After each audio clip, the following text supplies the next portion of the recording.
کہا میری بیوی بہت بد زبان ہے، میں کئی دفعہ طلاق دینے کی سوچ چکا ہوں، لیکن میرے 3 بچے ہو چکے ہیں، بچوں کو دیکھتا ہوں تو پھر میں اپنے صبر کا گھونٹ پی لیتا ہوں، ورنہ میرا جی چاہتا ہے اس کو ابھی طلاق دے کے گھر سے نکال دوں۔ دولت بھی موجود ہے، خوبصورتی بھی موجود ہے، شکل بھی موجود ہے، عزت بھی موجود ہے، سہولت بھی موجود ہے، کیا چیز موجود نہیں؟ ایک خاتون مجھے ملنے آئی، ملانے والے نے مجھ سے کہا کہ اس کا خاوند کھربوں پتی، ارب پتی نہیں، کھرب پتی آدمی ہے، کھرب پتی۔ کھرب پتی پاکستان میں 2 4 10 آدمی ہیں۔ اس خاتون نے آ کر میرے سامنے بولنے سے پہلے ہی رونا شروع کر دیا، ورنہ پہلے کوئی عورت یا مرد آ کے دکھڑا سناتا ہے پھر روتا ہے، وہ روئی پہلے اور بات بعد میں۔ وہ کہنے لگی مولانا صاحب مجھے لوگ بڑا خوش قسمت سمجھتے ہیں کہ میں بہت بڑے مالدار کی بیگم ہوں، لیکن میں لعنت بھیجتی ہوں اس کی دولت پر کہ اس کا رویہ ہی میرے ساتھ اچھا نہیں، تو میں ہیرے کے سیٹ کیا کروں، میں سونے چاندی کے سیٹ کیا کروں، میں یہ کروڑوں روپے کی گاڑی کو کیا کروں جب میرے خاوند کا رویہ ہی میرے ساتھ انسانوں والا نہیں ہے اور اس کے اخلاق اچھے نہیں ہیں۔ میں آگ لگا دوں اس ساری دھن دولت کو، مجھے محبت چاہیے، اخلاق چاہیے، وہ کوئی نہیں اس کے پاس۔ چند دن بعد دوسرا واقعہ سنا، ایک نوجوان بڑا خوبصورت، وہ بھی اسی طرح لیکن اتنا مالدار، کافی مالدار، وہ آ کے میرے پاس بیٹھ کے رونے لگا، مولانا صاحب اب میں کیا کروں، میری زندگی برباد ہو گئی، میرا اتنا عالی شان گھر ہے، اتنی اچھی میری کمائی ہے، آمدنی ہے، لیکن میں کیا کروں۔ یہ اسی کے الفاظ بتانے لگا ہوں، میری بیوی کی زبان 20 فٹ لمبی ہے، میں کہا رکھ دی کتنے 20 فٹ چاہتے، میں کہا وچوں 19 فٹ کٹ دے شاید کچھ کم بن جاوے۔ کہا میری بیوی بہت بد زبان ہے، میں کئی دفعہ طلاق دینے کی سوچ چکا ہوں، لیکن میرے 3 بچے ہو چکے ہیں، بچوں کو دیکھتا ہوں تو پھر میں اپنے صبر کا گھونٹ پی لیتا ہوں، ورنہ میرا جی چاہتا ہے اس کو ابھی طلاق دے کے گھر سے نکال دوں۔ دولت بھی موجود ہے، خوبصورتی بھی موجود ہے، شکل بھی موجود ہے، عزت بھی موجود ہے، سہولت بھی موجود ہے، کیا چیز موجود نہیں؟ اخلاق موجود نہیں، حسن سلوک موجود نہیں، پیار محبت موجود نہیں۔ اب اپنے گھروں میں اگر خوشی دیکھنا چاہتے ہیں، ہر رشتے کو اگر آپ آباد کرنا چاہتے ہیں تو میرے نبی والی محبت دینا سیکھیں، میرے نبی والی محبت دینا سیکھیں، اپنے بچوں کو بھی، اپنی اولاد کو بھی، اپنے بہن بھائیوں کو، اپنے ماں باپ کو، ساس بہو کو، بہو ساس کو، سسر بہو کو، بہو سسر کو، بھائی بھائی کو، بہن بہن کو، اللہ کے واسطے برداشت کرنا سیکھو۔ مجھے میرے رب کی قسم ساری دنیا کا چین و سکون برداشت میں ہے، صبر میں ہے، صبر میں ہے، صبر میں ہے۔ زبان۔ ایک نوجوان میرے پاس آیا، کہا جی میری بیوی سے لڑائی ہوتی، مجھے کوئی تعویذ دو۔ میں نے کہا بیویوں پہ تعویذ اثر ہی نہیں کرتا۔ کہنے لگا کیا کروں؟ میں نے کہا ایک عمل بتاتا ہوں، سنت عمل، کہ 1-2 لقمے اپنے ہاتھ سے بیوی کو کھلا دیا کرو۔ وہ کہنے لگا اس سے کیا ہوگا؟ میں نے کہا تو تم دیکھو گے، پھر میں پوچھوں گا تم سے کیا ہوگا۔ میں نے کہا یہ سنت عمل ہے، اس سے محبت بڑھے گی۔ کوئی 8-10 دن گزرے تو اس کا فون ویسے آ گیا حال احوال پوچھنے میرا، تو مجھے اپنی بات یاد آ گئی۔ میں نے کہا میری بات پہ عمل کیا تھا؟ کہنے لگا نہیں۔ میں نے کہا کیوں؟ کہنے لگا شرم آتی۔ میں نے کہا لڑتے ہوئے شرم نہیں آتی؟ کبھی کوئی کمزور سے بھی لڑتا، عورت تو بیچاری کمزور ہے، چلو یہاں کی عورتیں طاقتور ہیں، سنا ہے کہ بڑی شیرنیاں ہیں اور ان کے خامد سارے بکری یہ شیر ہیں، الٹا ہی کام ہے، یہاں عورتیں شیر ہیں، خامد بکریاں ہیں۔ چلو بھائی تم مہربانی کر کے اپنے خامدوں کو عزت دو، اور ان سے کہتا اپنی بیویوں کو عزت دو، محبت سے رہو۔ تو میں نے کہا بے وقوف، کبھی کمزور کے ساتھ بھی کوئی لڑتا ہے، اس میں تمہیں شرم نہیں آتی اور اس میں شرم آتی ہے؟ سنت۔ میں نے کہا چل کر اور مجھے بتا۔ کوئی 2 گھنٹے بعد اس کا فون آیا، کہا مولانا دوپہر کا کھانا تھا، میں نے اپنی بیوی کے منہ میں لقمہ جو دیا نا تو اس کا منہ وہیں کھلا رہ گیا۔ وہ کہنے لگی تو نے خود تو کیا نہیں، کسی نے تجھے بتایا ہے؟ کس نے بتایا؟ تو بتا، تیرے اندر یہ ظرف نہیں ہے، تمہیں یہ سبق کس نے پڑھایا ہے؟ اس نے کہا مجھے یہ سبق مولوی طارق جمیل نے پڑھایا۔ تو کہنے لگا میری بیوی نے ایسے اپنی جھولی اٹھا لی اور کہا مولوی طارق جمیل اللہ اس کے بچوں کو سلامت رکھے جس نے تمہیں انسان بنایا۔ میرے بھائی بہنوں صبر کرنا سیکھو۔ ہماری ایک دھوبن تھی ماسی شریفہ، مر گئی بیچاری، تو وہ آ گئی میری بہن کے پاس، چھوٹا قد، موٹی ڈٹی تو بڑی لڑک کی، پوری شیرنی۔ وہ آ کے کہنے لگی میری بہن کو، میری بہن تو انہوں چنگی طرح جان دی ہے، بی بی ہے میری نوواں بڑیاں لڑدیاں، میں نے کوئی تویز دے ساریاں میری نوکر بن جانا۔ اب میری بہن کو پتہ تھا کہ وہ سارا لڑائی دا تماشا تھا ماسی شریفاں تو شروع ہوندہ، ادو تو ہوندہ ہی کچھ نہیں، بیچاریاں معصوم جیاں چھوٹیاں چھوٹی عمر دیاں۔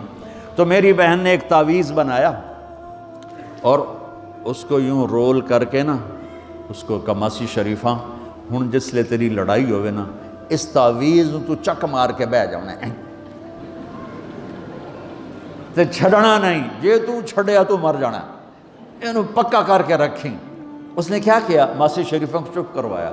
اب ہمارا دیہاتی ماحول ہے، تعویذوں کی بڑا عقیدت ہے، صحیح تعویذ تو اثر کرتے ہیں لیکن اکثر تو ہیرا پھیری والے بیٹھے ہوئے سارے ہی، تو اللہ ماشاءاللہ۔ تو 8ویں دن وہ آ گئی، بی بی تو بڑا چنگا تعویذ دیتا، ساری لڑائی ختم ہو گئی۔ کیوں کہ ماسی شریفاں چپ ہو گئی۔ تو میں ان ساری مستورات کو یہ تعویذ دے کے جا رہا ہوں، یہ سب لے لو، یہ مرد بھی لے لو، اور جب کوئی جھگڑا ہو اے یہاں رکھ کے چپ کر کے بیٹھ جانا، آپ کی لڑائیاں ختم ہو جائیں۔ اگر آپ بولتے رہے تو پھر لڑائی ختم نہیں ہوگی۔ میرے نبی کی زندگی سیکھو، معاف کرنا سیکھو، محبت دینا سیکھو، ایسا نہ ہو کہ دو آپس میں بولتے نہ ہوں، ایسی بد اخلاقی سے بچو۔ اور آخری بات یہ ہے، آپ اس ملک میں رہتے ہیں، اب یہ آپ کا ملک ہے، اگر آپ کے پاسپورٹ ہیں تو یہ آپ کا ملک ہے، اس کو اس کے قانون کو عزت دو، اس کے قانون کو احترام دو۔ یہاں کی گورنمنٹ کے ساتھ مجھے پتہ چلا ہے کہ بہت سے لوگ ہیں فرضی بیمار بن کے وظیفے لے رہے ہیں، یہ حرام ہے، یہ دھوکہ ہے، یہ فراڈ ہے۔ جو حکومت آپ کی اتنی ہمدرد ہو کہ گھر بیٹھے آپ کو وظیفہ پہنچائے، آپ کے بچوں کے وظیفے لگائے، آپ کے وظیفے لگائے، انہی کے ساتھ دھوکہ کرنا ہے، انہی کے ساتھ فراڈ کرنا ہے۔ اللہ کی قسم یہ آپ اپنے ساتھ فراڈ کر رہے ہیں، یہ آپ اپنی ذات کو دھوکہ دے رہے ہیں، ان کو نہیں دھوکہ دے رہے، آپ اپنے آپ کو دھوکہ دے رہے ہیں۔ ایک سردار جی ریل میں چڑھا، ہنسی جائے، لوگوں نے پوچھا سردار جی بڑے ہنس رہے ہو؟ کہنے لگا ریلوے والوں کے ساتھ آج بڑا فراڈ کیا، چکر کا دے دیا، ریلوے کو چکر دے دیا ہے۔ کہ سردار جی کیا چکر دیا ہے؟ کہنے لگا واپسی کا ٹکٹ بھی لے لیا ہے اور واپس میں نے آنا کوئی نہیں ہے۔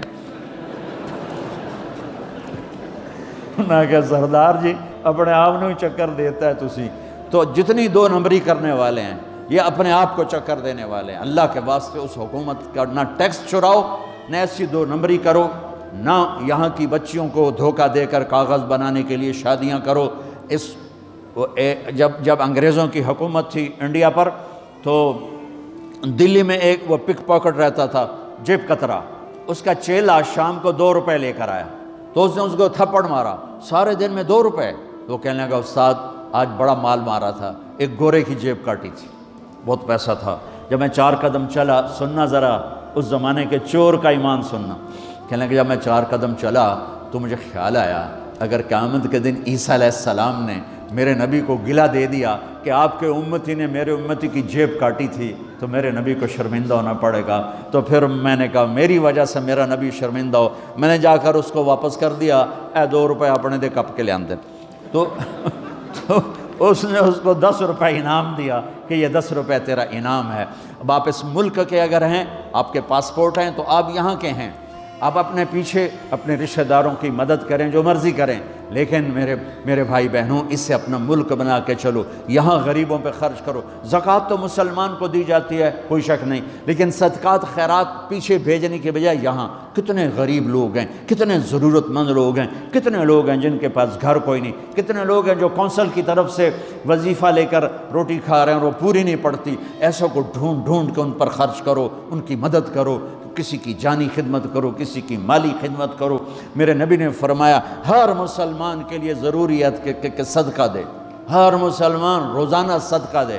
تو صحابہ نے کہا یا رسول اللہ پیسے نہ ہوں تو آپ کہتے چلو کوئی بات نہیں۔ کہا نہیں سنو، آپ نے کہا بازار میں جا کے مزدوری کرے اور مزدوری کی قیمت وصول کر کے صدقہ کرے، صدقہ اتنا ضروری ہے، بلاؤں کو ٹال دیتا ہے، مصیبتوں کو ٹال دیتا ہے۔ تو یہاں رہنے والے یہاں کے قانون کا احترام کریں، یہاں کے قانون کو عزت دیں، اللہ کے واسطے 2 نمبری نہ کریں۔ دیانتداری سے چلیں۔ میرے نبی نے فرمایا میرا امتی ہر گناہ کر سکتا ہے، دو کبھی نہیں کرے گا، ایک جھوٹ کبھی نہیں بولے گا، ایک دھوکہ کبھی نہیں دے گا۔ تو اللہ کے واسطے دھوکے فراڈ سے چلیں۔ کہیں آپ لڑے ہوئے ہیں صلح کر لیں، پیار محبت دیں، معاف کریں، اپنے بچوں کو ٹائم دیں، ان کو اچھی تعلیم دیں، یہ اعلیٰ عہدوں پر پہنچیں، اعلیٰ جاب پر پہنچیں۔ ضروری نہیں ہے کہ تمہاری طرح مزدوریاں ہی کریں، ان کی تعلیم کا یہاں سکول بناؤ، یہاں کالج بناؤ، اپنے سکول بناؤ، اپنے کالج بناؤ، اپنی اولاد کو اچھی سے اچھی تعلیم دو کہ یہ آگے چل کے بڑے شعبوں پر اور بڑی جاب پر پہنچیں اور تمہارے لیے عزت بنے، باعث عزت بنے، باعث افتخار بنے۔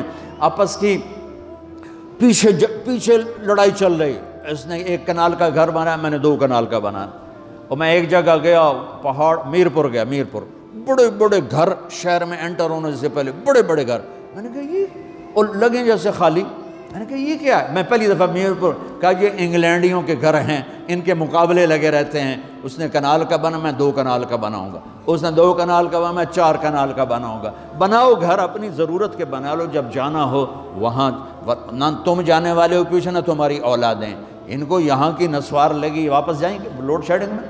ایک پٹھان بھائی ناراض نہ ہونا، ادھر بہت ہیں پٹھان، تو ایک پٹھان کا خرگوش گم ہو گیا، خرگوش، تو لوگوں نے افسوس کیا خان جی آپ کا خرگوش گم ہو گیا، کہنے لگا خوچا کوئی بات نہیں ہے، ہم نے اس کو نسوار کا عادی بنایا ہوا ہے، جب نشہ ٹوٹے گا ہمارے پاس آئے گا۔ یہ تمہاری نسل اور تم انگلینڈ کی نسوار کھا کھا اب تم پاکستان جاؤ گے، ہندوستان جاؤ گے، بنگلہ دیش جاؤ گے، تم نے یہی رہنا ہے۔ اسے اپنا ملک بنا کے چلو، سنسیئر ہو کے چلو، اس کے قانون کا احترام کر کے چلو۔ یہاں غریبوں پہ صدقہ تو غیر مسلموں کو دو، ان کے دل قریب ہوں، ڈھونڈ ڈھونڈ کے دو، وہ تم سے پیار کریں، وہ تم سے محبت کریں، ان کے ہائے ہائے۔ او میرے نبی تشریف فرما تھے، ایک طوائف گزری، طوائف پروسٹیٹیوٹ، وہ آپ کو دیکھ کے نا آپ کا مذاق اڑانے کے لیے، کیسا نبی ہے، اکیلے بیٹھ کے کھاتا ہے، کسی کو پوچھتا ہی نہیں۔ غیر مسلم کافر طوائف، کتنی برائیاں اکٹھی ہو گئی۔ آپ نے کہا آ جا، وہ آ کے بیٹھ گئی، آپ نے کہا کھا، وہ تو آپ کا مذاق اڑا رہی تھی کہ نہیں ایسا نہیں کھاؤں گی، جو تیرے منہ میں ہے اپنے ہاتھ سے نکال کے مجھے کھلا۔ اس کا خیال تھا یہ مجھے ڈانٹیں گے، کہیں گے اس کو اٹھاؤ، 2 چھتر مارو، اس کو دفع کرو، میں کہوں گی دیکھو تمہارا نبی کیسا ہے، اتنا بد اخلاق۔ تو انہوں نے کہا نہیں، جو تیرے منہ میں ہے وہ نکال اور اپنے ہاتھوں سے میرے منہ میں ڈال۔ میرے نبی نے کہا یہ لو، آپ نے لقمہ منہ سے نکالا اور اس کے منہ میں ڈالا۔ اب پنجابی کی مثال ہے، کبے نو لت لگی اور سدھا ہو گیا۔ میرے نبی کے منہ کا لعاب جب اس طوائف کے منہ میں گیا، وہ ساتھ ہی کلمہ پڑھ گئی، ایمان لے آئی اور مدینے کی شریف ترین عورت بن گئی۔ میرے نبی تو اس طرح اخلاق والے تھے۔ یہاں تو نوکر سسٹم نہیں، میں پاکستان میں بھی روتا رہتا ہوں کہ نوکروں کے برتن الگ ہیں اور مالکوں کے برتن الگ ہیں، عورتوں کی نوکروں کی پلیٹ الگ ہے اور مالکوں کی پلیٹ الگ ہے۔ میرے نبی نے طائف کے کافر آئے، روزانہ ان کے ساتھ بیٹھ کے رات کو کھانا کھاتے تھے، ان کا جھوٹا کھاتے تھے۔ یہ اخلاق تھے جس نے انہیں کلمے میں داخل کر دیا۔ نجران کے جوڑ نظر آئے گا، اور میرے رب کی سنو، ان استقالنی عقلت لا، تو توبہ توڑ کے لے آ 1 دفعہ یا 1000 دفعہ، ایسا جوڑوں گا کہ جوڑ نظر ہی نہیں آئے گا، بے جوڑ کر دوں۔ اور یہ تیرے کرامن کاتبین کو بھی نہیں پتہ چلے گا کہ یہ توبہ ٹوٹی ہوئی ہے اور ٹوٹ کے جڑی ہے یا ٹوٹی نہیں۔ اللہ ایسی توبہ ہماری قبول کرے گا۔ جب ہو توبہ کرو، جب ہو توبہ کرو۔ تو نیت کرتے ہو توبہ کی؟ اگر ہم نے سچے دل سے کر لی تو اللہ کی قسم یہیں بیٹھے بیٹھے ہم سب ایسے ہو جائیں گے جیسے ماں کے پیٹ سے نکلے ہوں۔ اور پھر اگر ٹوٹ جاتی ہے، وہاں جا کے ٹوٹ جاتی، پھر کہنا یا اللہ میری توبہ۔ ماں تنگ آ کے شاید بچے کو مارنے لگ جائے، لیکن میرا رب کبھی تنگ نہیں پڑتا، جب بھی جھکو گے معاف کرے گا، جب بھی جھکو گے معاف کرے گا۔ اللہ تعالی ہمیں توفیق دے۔ تو میرے ساتھ کہو یا اللہ میری توبہ، پھر کہو یا اللہ میری توبہ، پھر کہو یا اللہ میری توبہ۔ اب اگر دل سے ہے تو سب معاف ہو گیا۔ آپ سب کو مبارک ہو۔